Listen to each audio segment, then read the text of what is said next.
BA third के प्यारे छात्रों,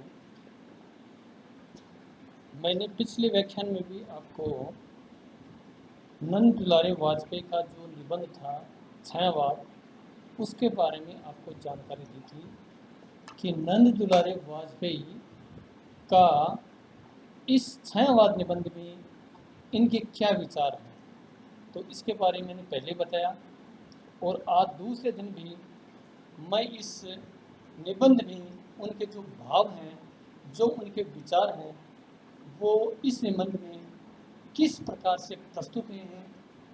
तो नंद दुलारे वाजपेयी कहते हैं कि छायावाद निबंध यानी हिंदी साहित्य के इतिहास में छायावाद जो काल आया था भारतेंदु युग में, उस काल के अगर साहित्य का अध्ययन करें तो उस काल से पहले का जो साहित्य था, मध्यकालीन काव्य, जिसमें आप सूरदास है, तुलसीदास है, मीराबाई है, ढोला मारूला दुहा है, रसखान का जो काव्य है, उन काव्यों को लेकर के लेखक का मंतव्य है कि वो आध्यात्मिक काव्य हैं। एक जगह वो आध्यात्मिक काव्य बताते हैं और उसके अलग वो कहते हैं कि ये आध्यात्मिक काव्य था, और उसकी जो ये आध्यात्मिक विचारधाराएं कबीर की अलग थी, जायसी की अलग थी, सूरदास की अलग थी, तुलसी की अलग थी। तो उसकी शाखाएं प्रशाखाएं हैं। मतलब एक निबंध में इस जगह पर यानी नंद दुलारे वाजपेयी व्यक्त करते हैं अपने विचारों को। और निबंध के बारे में तो यह माना जाता है कि अगर किसी एक टॉपिक पर निबंध लिखने के लिए कहा जाए तो हर व्यक्ति के अपने अलग विचार होंगे। वो अपने विचारों को और भावों को किसी दूसरे तरीके से प्रस्तुत करेगा, और कोई दूसरा व्यक्ति है उसी टॉपिक पर अगर निबंध लिख रहा है तो उसके भाव और विचार वो अलग होंगे। तो निबंध में ऐसा ये कभी नहीं माना जाता कि निबंध में प्राय एक जैसे विचार होते हैं, बल्कि हर विद्वान का, हर लेखक का और हर व्यक्ति का किसी टॉपिक पर अगर निबंध लिखाया जाए तो उसके अलग अलग विचार होते हैं। तो उन विचारों में नंद दुलारे वाजपेयी ने यानी इस निबंध में जहाँ पर मध्यकालीन जो काव्य था उस काव्य को यानी किस रूप में प्रस्तुत किया, उसके बाद में आधुनिक काल में जो काव्य आया उसके संबंध में यानी उनके अलग विचार हैं। और इन्हीं विचारों के संदर्भ में वो यह मानते हैं कि मध्यकालीन का जो अधिकांश काव्य है वो काव्य या संप्रदाय से संबंध क्यों न हो, किसी वाद है या संप्रदाय है, यानी उससे उसका संबंध नंद दुलारे वाजपेयी मानते हैं। फिर ये कहते हैं कि अलौकिक वातावरण और आध्यात्मिकता का ही दावा करता रहा। मतलब वो काल यानी जब सूरदास, तुलसीदास, मीराबाई ने ये लिखे निबंध और उनके विचारों को प्रस्तुति दी, तो नंद दुलारे वाजपेयी मानते हैं कि ये आध्यात्मिकता का ही दावा करता रहा है। सूरदास है, तुलसीदास है और मीरा तथा कबीर, दादू आदि सगुण और निर्गुण उपासना के कवि एक से ही आध्यात्मिक भूमिका का आग्रह करते हैं। ये यानी नंद दुलारे वाजपेयी ने छायावाद निबंध के अंतर्गत अपने विचारों को इस रूप में प्रस्तुत किया है। और उसके बाद में वो कहते हैं कि सूर के काव्य में कृष्ण गोपियों की श्रृंगारिकता लीला, तुलसी के काव्य में राम और सीता का मर्यादावादी चरित्र, कबीर की तत्व निरूपक साखियाँ और अन्योक्तियाँ, विषय भाव व्यंजना, काव्य शैली तथा साहित्यिक विशेषताओं में एक दूसरे से दूर दिख पड़ती है, परंतु तत्वतः वे सभी आध्यात्मवादी काव्य की शाखा प्रशाखा ही कही जा सकती है। इस रूप में यानी पहले निबंध के स्टार्टिंग में नंद दुलारे वाजपेयी ने अपने भावों को इस रूप में प्रस्तुत किया है।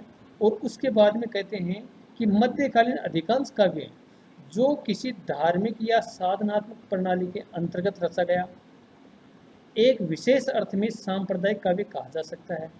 अब यानी नंद दुलारे वाजपेयी ने अपने विचारों को अभिव्यक्ति इस रूप में भी दी कि वो एक प्रकार से यानी सांप्रदायिक काव्य हैं या विचार हैं, जैसे उन्होंने बताया कि तुलसी की बिना पत्रिका, सूरदास के बिना के पद, कबीर की साखियाँ, मीरा के भावगीत वास्तव में किसी सगुण या निर्गुण उपास्य के प्रति किए गए आत्मनिवेदन, स्तुतियाँ या रचनाएं हैं। राम और सीता संबंधित चरित्र काव्य में अथवा राधा कृष्ण की प्रेम लीलाओं में स्थिति कुछ भिन्न अवश्य है, क्योंकि वहाँ काव्य अपने प्रकृत भावभूमि पर है और मनोवेगों का निरूपण नैसर्गिक पद्धति पर किया गया है। फिर भी यह नहीं कहा जा सकता है कि प्रेम प्रसंग सर्वथा स्वाधीन है और इनका काव्य सौंदर्य चरित्र काव्य या प्रगति की सामान्य भूमि पर रख कर परखा जा सकता है। समस्या यह हो जाती है कि भक्ति, उपासना या रहस्य साधना का सांप्रदायिक आग्रह प्रमुख बन बैठते हैं और काव्य भावना की वास्तविक परख नहीं हो पाती।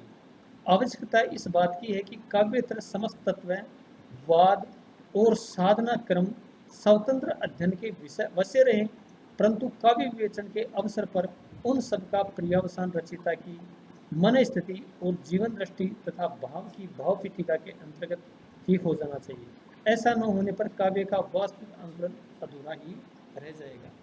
इससे मिलती जुलती बातें ही मैंने भी आपको पहले बताई हैं कि जो निबंध होता है उस निबंध में यानी व्यक्ति के स्वतंत्र विचार होते हैं और स्वतंत्र विचार होने के कारण ही नंद दुलारे वाजपेयी जहाँ पर यानी उसको आध्यात्मिकता की शाखाएं बताते हैं और कुछ जगह पर वो इस काव्य को सांप्रदायिक मानते हैं, तो वो व्यक्ति के अलग अलग विचार हैं और उन विचारों को यानी स्वतंत्र करना हर व्यक्ति का दायित्व होता है कि वो किसी भी रूप में यानी अपने विचारों को प्रस्तुति दे सकता है।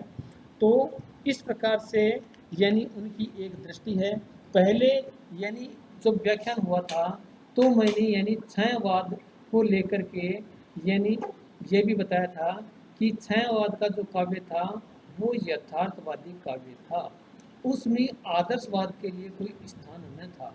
यानी पहले रोज मैंने ये बात बताई थी, लेकिन इसके बाद में यानी वो अलग अलग जब मध्यकालीन काव्य का अध्ययन करते हैं उसके बारे में बताते हैं, रीतिकालीन काव्य को देखते हैं, आधुनिक काल का काव्य आता है, तो इनके संदर्भ में यानी वो अपने अलग अलग यानी विचारों को प्रस्तुति देते हैं और इन विचारों को प्रस्तुति करने के बाद में उनका छायावाद के संदर्भ में जो मंतव्य है वो मंतव्य किस रूप में वो प्रस्तुत करते हैं और वो कहते हैं कि छायावाद काव्य मध्य युग की काव्य धारा में प्रमुखता इस अर्थ में भिन्न है, कैसे कि वह किसी क्रमागत सांप्रदायिकता या साधना परिपाटी का अनुगम नहीं करता। अब यानी पहले वो यानी सांप्रदायिक बताते हैं और फिर उसके बाद में कहते हैं कि ये परिपाटी का अनुगमन यानी उसका अनुवाद नहीं करता, उससे मिलता जुलता नहीं। आध्यात्मवादी काव्य का अधिष्ठान देश कालातीत परम पवित्र सत्ता हुआ करती है। व्यवशील सांस्कृतिक आदर्शों और स्थितियों आदि से उसका मुख्य संबंध नहीं होता। वह विकास जो समय का आश्रित है, वह विज्ञान जो व्यक्त द्रव्य तथा उनकी परिणतियों पर अधिष्ठित है, मध्यकालीन आध्यात्मिक काव्य के विषय नहीं है। यानी मध्यकालीन का जो काव्य था वो अलग अलग धाराओं में और अलग अलग वादों के अंतर्गत रचा गया था। ये यानी नंद दुलारे वाजपेयी छायावाद के माध्यम से प्रस्तुत कर रहे हैं, बताते हैं कि प्रत्यक्ष वस्तु का मानव जीवन के सुख दुख, विकास ह्रास आदि की अवस्थाओं से जो संबंध है वह काव्य उसकी अपेक्षा कर गया है, किंतु आधुनिक छायावादी काव्य उसकी अपेक्षा नहीं करता और इसी के तदंतर वो कहते हैं कि ये यथार्थवादी काव्य भी है। आध्यात्मवादी परंपरा दृश्य मात्र को विनाशी कहकर चुप होती रहती है अथवा उसे व्यवहारिक बताकर मुंह मोड़ लेती है। छायावादी काव्य में यह परंपरा स्वीकृत नहीं है। दैन्य से पीड़ित और प्रताड़ित तथा भोगेश्वरे से प्रशक्त और परिवेष्टित व्यक्ति समुदाय, देश, राष्ट्र या सृष्टि चक्र के विभेदों में आध्यात्मवादी नहीं हो सका। समय और समाज को आंदोलित करने वाली शक्तियों का आंकलन उसमें कम ही है। वह तो उस शाश्वत सत्ता से ही सर्वथा संपृक्त है जिसमें परिवर्तन का नाम नहीं। उस सत्ता का स्वरूप सगुण है या निर्गुण, विस्मय है या विश्वातीत, ये प्रश्न ही उस आध्यात्म में आते हैं। छायावाद की काव्य सारणी इन आध्यात्मवादी सीमा निर्देशों से आबद्ध नहीं है। वह भावना के क्षेत्र में किसी प्रकार का प्रतिबंध स्वीकार नहीं करती। आगे वो कहते हैं कि आधुनिक छायावादी काव्य किसी क्रमागत आध्यात्मिक पद्धति को लेकर नहीं चलता। नवीन जीवन प्रगति में ही उसने आत्म सौंदर्य की झलक देखी है। परंपरित अध्यात्मिक प्राय पुरुष से प्रकृति की ओर परिवर्तित होता है। एक चेतन केंद्र से नाना चेतना केंद्रों की सृष्टि करता है, किंतु छायावादी काव्य प्रकृति की चेतन सत्ता से अनुप्राणित होकर पुरुष या आत्मा के अधिष्ठान में परिणित होता है। उसकी गति प्रकृति की से पुरुष की ओर, दृश्य से भाव की ओर होती है, और इस दार्शनिक अनुभूति के अनुरूप काव्य वस्तु का चयन करने में छायावादी कवियों ने प्रकृति के अपार क्षेत्र से यथेष्ट सामग्री ग्रहण की है। अब छायावाद के बारे में नंद दुलारे वाजपेयी कहते हैं कि छायावाद के जो आधार स्तंभ है, प्रसाद जी हैं, सूर्यकांत त्रिपाठी निराला जी हैं, महादेवी जी हैं और सुमित्रा नंदन पंत हैं। उन लोगों ने यानी छायावाद को यथार्थ के धरातल पर प्रस्तुत किया, यानी यथार्थवादी दृष्टिकोण को प्रमुखता दी। उनका कहना है कि ये सब करने से उस समय की परिस्थितियाँ थी, और परिस्थितियों के अनुरूप जो छायावाद से पहले का जो साहित्य लिखा गया था, वो साहित्य यानी आध्यात्मिकता और आदर्शवाद को ज़्यादा महत्व देता है। लेकिन जो छायावाद में साहित्य लिखा गया था, वो छायावाद का जो साहित्य है वो यथार्थवादी दृष्टिकोण अर्थात यथार्थ को महत्वपूर्ण स्थान देता है। तो नंद दुलारे वाजपेयी ने जो छायावाद निबंध है, उस निबंध में अपने विचारों को अनेक रूप में प्रस्तुति दी है, और प्रस्तुति देने के बाद में वो कहते हैं कि कबीर और तुलसी का जो साहित्य था, वो साहित्य छायावादी जो साहित्य था उस साहित्य से भिन्न था, अलग था। उसमें जो भावनाएं थी वो अलग थी, लेकिन छायावाद का जो काव्य था वो यथार्थ की लीक पर लिखा गया था, यथार्थवादी दृष्टिकोण को प्रस्तुत करता है। हाँ, उसमें प्रकृति का आरोप है, यानी प्रकृति का मानवीकरण है, और प्रकृति को यानी अपने काव्य में प्रस्तुति दी, लेकिन ये प्रस्तुति देने से है यानी वो अलग धारा में बहता है। और छायावाद से पहले जो काव्य लिखा गया था, जैसे द्विवेदी युग का काव्य है, द्विवेदी युग से पहले भारतेंदु युग का काव्य है, और उसके बाद में प्रगतिवाद का काव्य है, यानी छायावाद के बाद में प्रयोगवाद का काव्य है, और आज जो काव्य लिखा जा रहा है वो काव्य यानी भिन्न रूपों में प्रस्तुत हुआ है। क्योंकि 1947 से पहले हमारे यहाँ परिस्थितियाँ कुछ दूसरी थी, तो उन परिस्थितियों के माध्यम से यानी साहित्य की रचना हुई थी। और जब 1947 में भारत को आज़ादी मिल गई, और उसके बाद में साहित्य के जो आयाम थे वो आयाम बदल गए थे। तो उसमें चाहे छठे दशक का साहित्य देखा जाए, सातवें दशक का साहित्य देखा जाए, आज वर्तमान में जो साहित्य लिखा जा रहा है उस साहित्य को देख लीजिए। अगर उनका अलग अलग दृष्टिकोण से देखा जाए तो हर जो वाद का साहित्य है, जो हर काल का साहित्य है, वो साहित्य समय और परिस्थितियों की भी देन रही है। तो छायावाद जो निबंध है, उस निबंध में नंद दुलारे वाजपेयी ने यानी मध्यकालीन साहित्य का अध्ययन के बारे में बताया। उससे पहले का जो यानी साहित्य था वो साहित्य यानी किस रूप में प्रस्तुत हुआ।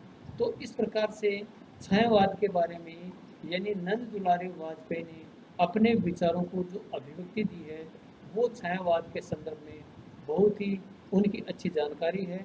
और प्रिय विद्यार्थियों, जैसे छायावाद है, छायावाद यानी कल परसों मैंने बताया था कि छायावाद दो विश्व युद्धों के बीच में जो लिखा गया था वो छायावाद है। स्थूल के प्रति सूक्ष्म का विद्रोह है।